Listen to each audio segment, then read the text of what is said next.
एक अपने यहाँ पर पुराने रिवाज में सुबह उठ के कुछ श्लोकों का पठन होता है, उसको प्रातः स्मरण कहते हैं। उस प्रातः स्मरण के श्लोकों में एक श्लोक ऐसा है, वो पांडवों के बारे में है। धर्मो विवर्धति युधिष्ठिर कीर्तनेन पापम प्रणश्यति वृकोदर कीर्तनेन। ऐसा पांचों पांडवों के बारे में है, मुझे कंठस्थ है। लेकिन पहला जो कहा है, धर्मो विवर्धति युधिष्ठिर कीर्तनेन, वैसा अगर हम कहे कि राष्ट्र धर्मो विवर्धति सावरकर कीर्तनेन,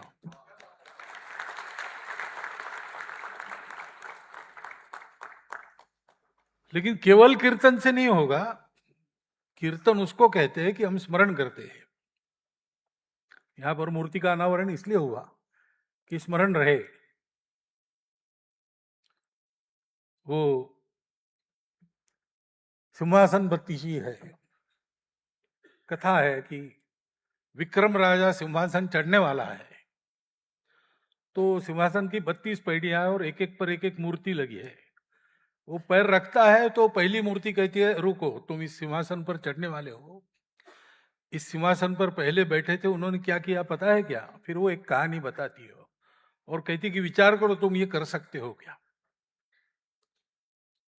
ऐसे कीर्तन स्मरण जब करते हैं तो उसका उद्देश्य ही ये होता है, एक तो कीर्तन इसलिए करना है कि वैसा होना है। किसी व्यक्ति का उत्तम स्मरण क्या हो सकता है?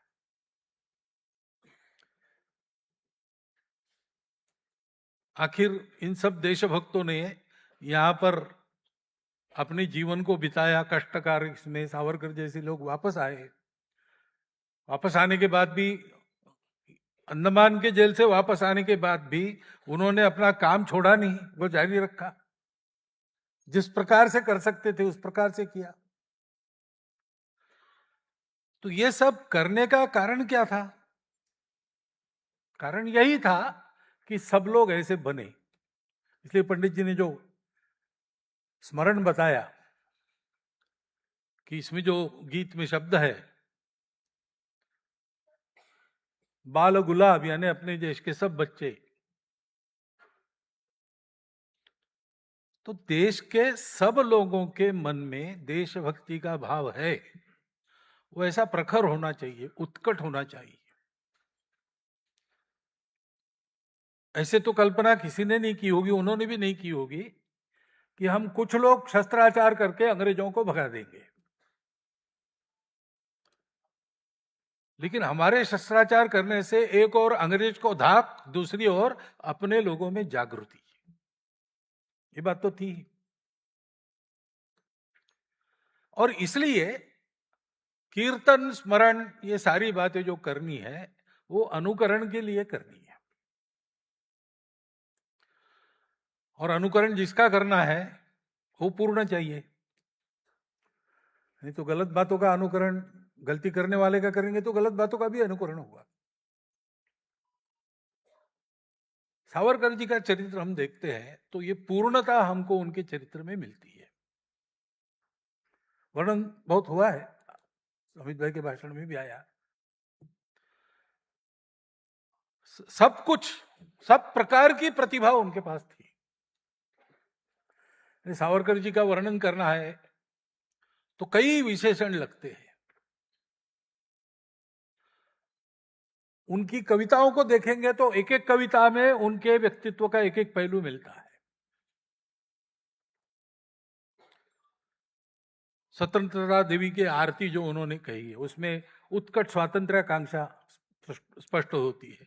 आखिरी के कड़ी में वो वीरभाव प्रकट होता है, हे अधम रक्त रंजिते सुजन पूजिते श्री स्वतंत्र थे। उसमें वो भाव आता है, तुझ साठी जनन ते मरण, हे मरण ते जनन।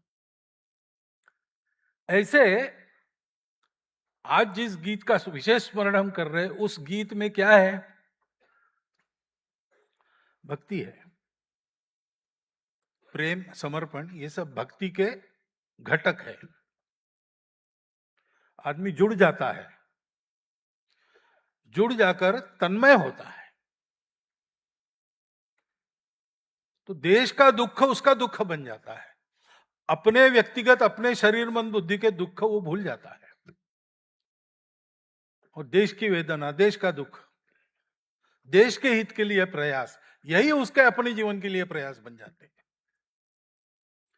ऐसी तन्मयता, और ये तन्मयता शुद्ध सात्विक प्रेम के कारण। मातृभूमि पर प्रेम नहीं करता वो कैसे पुत्र कहला सकता है अपने आप को? करोड़ों पुत्रों की माता श्रृंखलाओं में बद्ध है, ये सहन करने वाला पुत्र कैसे हो सकता है? क्योंकि हमारी माता है, हम इतने सारे पुत्र हैं, तो माता का हित, हमारी माता दैन्य दास्य में रह ही नहीं सकती। अगर है तो जीवन लगा के हमको प्रयास करना है कि उसको ठीक करना। ये जो प्रेम का भाव है, तन्मयता, उसके कारण आती है। और केवल यहां रुकता नहीं, आदमी अपना सब कुछ समर्पण कर देता है। तू तेची अर्पिली नवी कविता रसाला, लेखा प्रति विषय तूच आनंद झाला। परिवार भी अपना, आगे कहते हैं उसी कविता में, हे काय बंधु असतो जरी सात आम्ही त्वस थंडली तो दिधले असते बड़ी मी। हम 7 भाई होते तो भी 3 भाई थे, तीनों अंदर थे, 2 तो अन्नवान काले पानी में थे। जो पत्र लिखते हैं कविता के रूप में, उसमें सावरकर जी कहते हैं कि 2 की क्या बात है, हम 7 भाई होते तो हम यही करते हैं। हमारा निर्वंश होता तो भी हम अखंड वंश कहलाते, क्योंकि देशभक्ति के इस दीप्तानल में हमने अपने स्वार्थ का दहन कर दिया है, मेरे लिए कुछ नहीं। ये जो उत्कट समर्पण है, उसके लिए आवश्यक उत्कट प्रेम है मातृभूमि के प्रति, उसके चलते जो तन्मयता आती है, इन सबका मिलाकर जो बनता है वो भक्ति है। सावरकर जी के चरित्र में सब मिलता है। जन्मजात प्रतिभावान थे, गायन, लेखन, नाटक, कविता, सब कुछ था उनके पास, वक्तृत्व था, उच्च विद्या विभूषित हो गए। उस समय बैरिस्टर बनना बड़ी बात थी, लेकिन यह सब कुछ देश के लिए। गुण सुमने मी वेची अली या भावे कि तिने सुगंधा ग्यावे। ये तरह तरह के गुण मैंने जो अर्जन किए अपने परिश्रम से, किस लिए? इन गुण पुष्पों की सुगंध मातृभूमि को मिले। अगर उसके उद्धार में ये काम नहीं आते तो विद्या का भार है, व्यर्थ है। जो कुछ कर रहे हैं वो उसी के लिए कर रहे हैं, और प्रचंड प्रतिभा, प्रचंड ज्ञान है। कर्म तो हम जानते ही है, बचपन से ही इतना सारा कर्म, भीम कर्म किया सावरकर जी ने, इतना कर्तृत्व, गगनचुंबी कर्तृत्व उनका। एक एक जीवन में आदमी ने क्या क्या करना है, अपने राष्ट्र की सर्वांगीण उन्नति के हेतु जो आज कर सकते हैं वो आज किया है, और जो आगे चल के हो सकता है करना चाहिए, उसके बारे में चर्चा शुरू की है, उसके बारे में बताया है।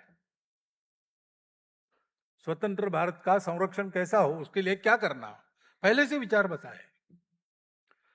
चिंतन मनन में दूसरा विषय ही नहीं, और इसलिए विचार के साथ ही कर्तृत्व जुड़ता है। विचार सर्वांगीण है तो कर्तृत्व भी सर्वांगीण है। लेकिन इस ज्ञान और कर्म के साथ ये सतत चले, उपयोगी हो, इसलिए जो भक्ति आवश्यक रहती है वो भक्ति है, देशभक्ति। हम सावरकर जी का स्मरण करते हैं, पहली बात है उस देशभक्ति के लिए करते हैं।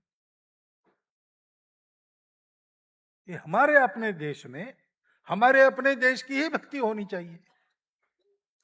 यहां तेरे टुकड़े हो वाली भाषा होनी ही नहीं चाहिए। ये कैसे होता है हमारे होते हुए? पूरा भारत देश हम उसको एक मानकर, एक राष्ट्र मानकर चले हैं।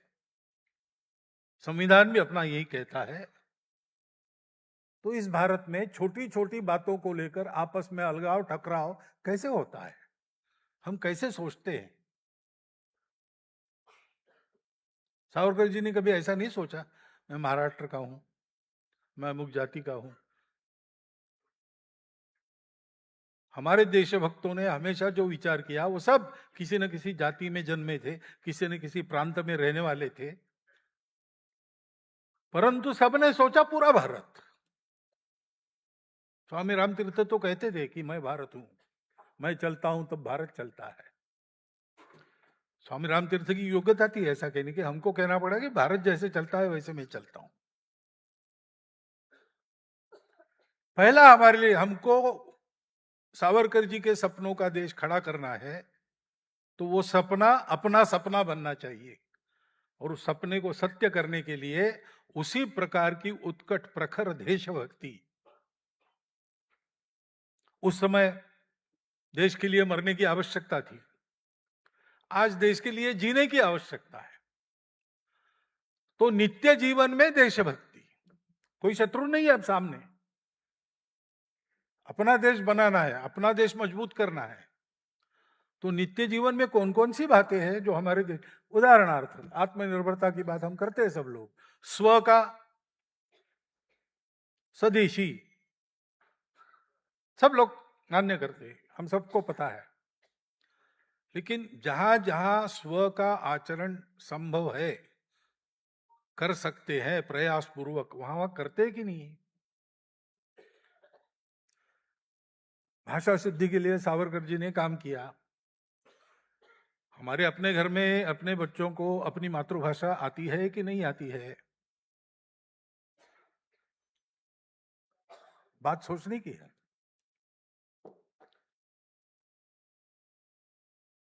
अपनी परंपरा का देश काल परिस्थिति सुसंगत चित्र हमारे घर के जीवन में है कि नहीं है? सावरकर जी को तो जो रास्ता लेना पड़ा, देश पराधीन था, उस समय शस्त्राचार करना पड़ा, उसके लिए सारे खतरे उठाने पड़े, साहस करने पड़े, सब उन्होंने किया। आज तो वैसा कुछ करना पड़ने वाला नहीं, हमको कहीं जहाज से कूदना नहीं पड़ेगा सागर में, हमको कहीं काले पानी की सजा पर खपना नहीं पड़ेगा। हमको तो उससे बहुत सरल परिस्थिति मिली है। हमको अपने से, अपने परिवार से प्रारंभ करके आचरण करना है। अपने बच्चों को दिशा देनी है कि खूब कमाओ लेकिन देश के लिए कमाओ, अपने लिए मत खर्चा करो। जो पढ़ना है पढ़ो, लेकिन ये सोच के पढ़ो कि देश के लिए क्या काम आने वाला है। जो सारी बातें लेकर सावरकर जी ने काम किया, उन बातों का आचरण अपने जीवन में करने का अपना प्रयास, ये होता है कि नहीं होता है? वो करना पड़ेगा। वो करने का स्मरण रहे, इसलिए हम सावरकर जी की मूर्ति बनाते हैं, हम उनके रचे हुए गीतों को अच्छा स्वर देकर प्रकाशित करते, प्रसारित करते हैं, हम स्वयं गाते हैं कभी कभी। इसका भान अपने को रखना पड़ेगा। सावरकर जी स्वतंत्रता के बाद भी बहुत साल तक रहे। समय समय पर उन्होंने क्या होना चाहिए, कैसे होना चाहिए, इसके बारे में बोला भी है, प्रयास भी जितना कर सकते थे उतना किया है। आज नहीं तो कम से कम 20 साल बाद प्रत्येक भारतीय को ये कहते बनना चाहिए कि सावरकर जी की जो अपेक्षा थी वो भारत के प्रत्येक जन ने पूरी करने का पूरा प्रयास किया है। पूरा प्रयास करेंगे तो बहुशः यशस्वी होंगे ही होंगे।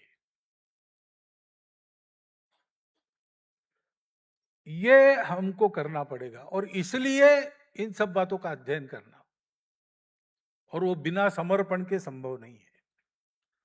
अपने अपने छोटे छोटे स्वार्थ प्रायोरिटी प्रथम प्राथमिकता पर रखकर चलने के बाद ये संभव नहीं होता है। ये निश्चय करना पड़ता है कि जब तक चलते हैं चलेंगे, जब नहीं चलेंगे छोड़ देने पड़ेंगे, तब छोड़ देंगे, अर्पण कर देंगे। प्राथमिकता भारत है, राष्ट्र है, देश का जीवन है। राष्ट्र क्या है, इसकी भी स्पष्ट कल्पना सावरकर जी ने दी है। उसको उन्होंने हिंदू राष्ट्र कहा है, और हिंदू की व्याख्या भी बताई है। आ सिंधु सिंधु पर्यंता यस्य भारत भूमिका पितृभू पुण्यभूश्चैव सबैरिंदुरिति स्मृता। इस प्रकार के भाव से स्वयं को परिपूरित करते हुए संपूर्ण देश इस भाव से परिपूरित हो, और सबके जीवन ऐसे बने, और अपने शक्ति की पराकाष्ठा करते हुए प्रत्येक व्यक्ति देश के लिए जिए, देश के लिए जिए, स्वयं देश होकर जिए। भारत बने, भारत को जाने, भारत बने, भारत को माने जीवन में, उसके लिए जिए। ये समर्पण, ये भक्ति सावरकर जी के जीवन की इस गीत से प्रकाशित होती है। ने मुझे लगता है वो वीराणी कहते हैं ना, विरहिणी से वीराणी बना है। तो ज्ञानेश्वर महाराज की विरहिणी मराठी में प्रसिद्ध है, वैसे ही है। भगवान मिलता नहीं इसलिए तड़प रहे। यहां देश के लिए उनका देव देश ही है, उसी को सब कुछ माना है और उसके लिए तड़प रहे। स्वामी विवेकानंद ने कहा था 50 साल के लिए सब देवी देवताओं को बाजू रखो, एकमात्र अपनी देवता है भारत माता, उसके पुत्र सारे भारतवासी, वही अपने बंधु, उनके लिए करो। यही लेकर हमको चलना पड़ेगा, पूर्ण समर्पण के साथ ये लेकर कैसे चलना, किस प्रकार से धैर्य रखना, किस प्रकार से कष्ट करना, किस प्रकार से सब सहन करके भी। सावरकर जी को परतंत्रता में भी सहना पड़ा, स्वतंत्रता में भी सहना पड़ा, लेकिन कभी उनके मुख से भारतवासियों के प्रति उद्विग्नता, शाप ऐसा नहीं निकला।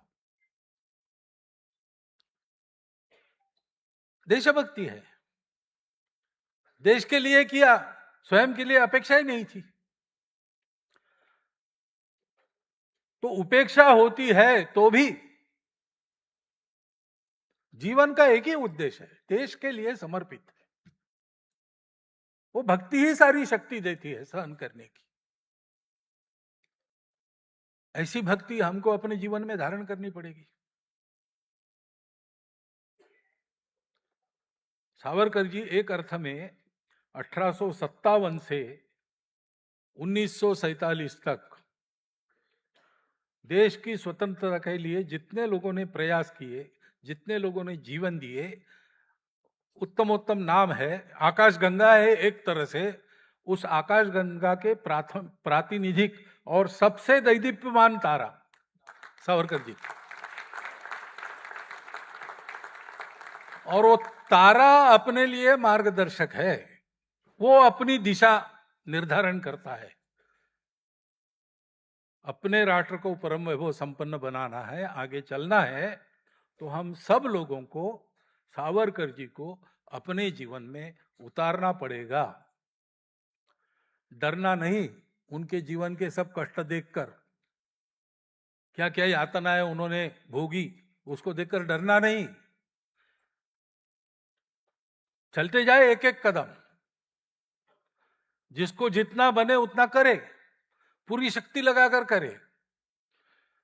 सेतु बंधन में बड़े बड़े पत्थर लाने वाले महाबली वानर थे, एक गिलहरी भी थी, उसको भी राम का चिन्ह मिला ना। तो जो भी करना है देश के लिए करेंगे, जितना अधिक अच्छा कर सकते उतना अधिक अच्छा करेंगे, सतत इस भावना में आगे बढ़ेंगे, भक्ति को बढ़ाते जाएंगे, देश को परम वैभव संपन्न बनाएंगे, विश्वगुरु बनाएंगे। ये संकल्प करके हमको करना है, क्योंकि स्वतंत्रता मिली, लेकिन स्वतंत्रता मिलने के बाद क्या मानसिकता आ गई, शायद सामने लड़ने के लिए कोई बचा नहीं। ये हो सकता है। सामान्य लोगों ने भी उस समय बहुत से काम किए, त्याग भी किया, लेकिन अंग्रेजों के खिलाफ किया। अब किसी के खिलाफ कुछ करना नहीं है, अपने लिए करना है, अपनत्व से करना है। और अपनत्व का उद्गम वही भक्ति है। हम जुड़ते हैं देश से, देश कैसा है, क्या है, लोग कैसे है, क्या है, बात की बात है। ये सब अपने हैं, ये अपना देश है, ये अपना राष्ट्र है। अपना क्यों है? क्योंकि ये देश जानता है कि सारा अस्तित्व उस अपनेपन से जुड़ा है। उस एक आध्यात्मिक सत्य की परंपरा इसको मिली है, जो अपने तत्वों को शाश्वत रखते हुए देश काल परिस्थिति सुसंगत रूप लेकर पुनः पुनः दुनिया में धर्म को जीवित रखती है। वो धर्म प्राण स्वरूप ये अपने राष्ट्र का शाश्वत स्वरूप है। ऊपर का तो बदलता ही है और बदलना भी चाहिए। यही सावरकर जी की कल्पना थी। ऐसी एक स्पष्ट कल्पना मन में रखकर अपने देश के उन्नति के लिए अपने जीवन को समर्पित करना। सबने सन्यासी बनना आवश्यक नहीं है। देश बनाने में घर गृहस्थी भी काम आती है। घर गृहस्थी करेंगे, पैसा कमाएंगे, रिसर्च करेंगे या शोध करेंगे, नए नए सत्य उजागर, ये सब जो कुछ करेंगे, खेल खेलेंगे, खेल में जीतेंगे, सब कुछ करेंगे, देश के लिए करेंगे।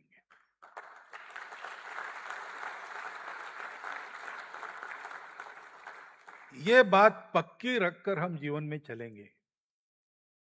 ऐसा चलने का प्रारंभ हम लोग संकल्प करके करेंगे।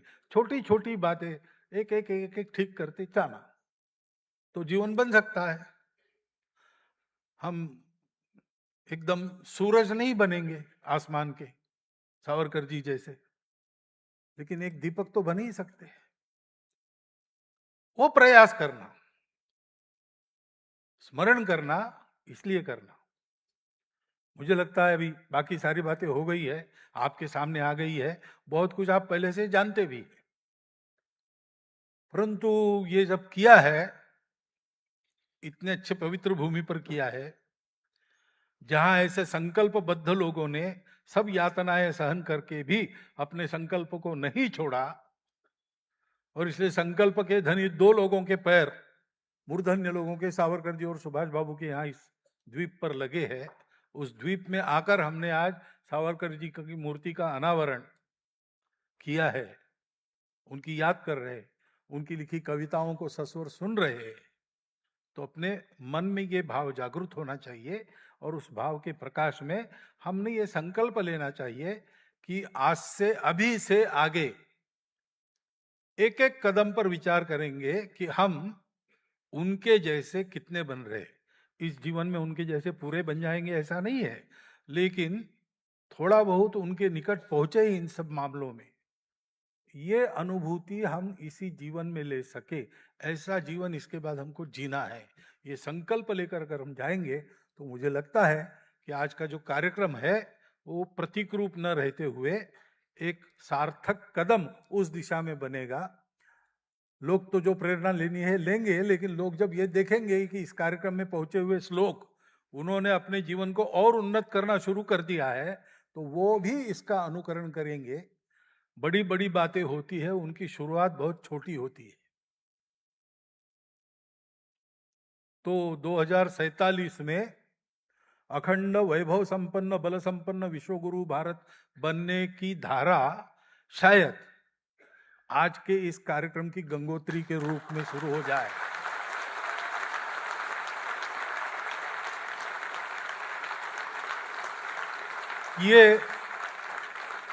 ये शुभ विचार मेरे मन में आया, ये मैं आपको और मुझको भी शुभकामना देता हूं, और मेरा भाषण सुना इसलिए धन्यवाद देता हूं।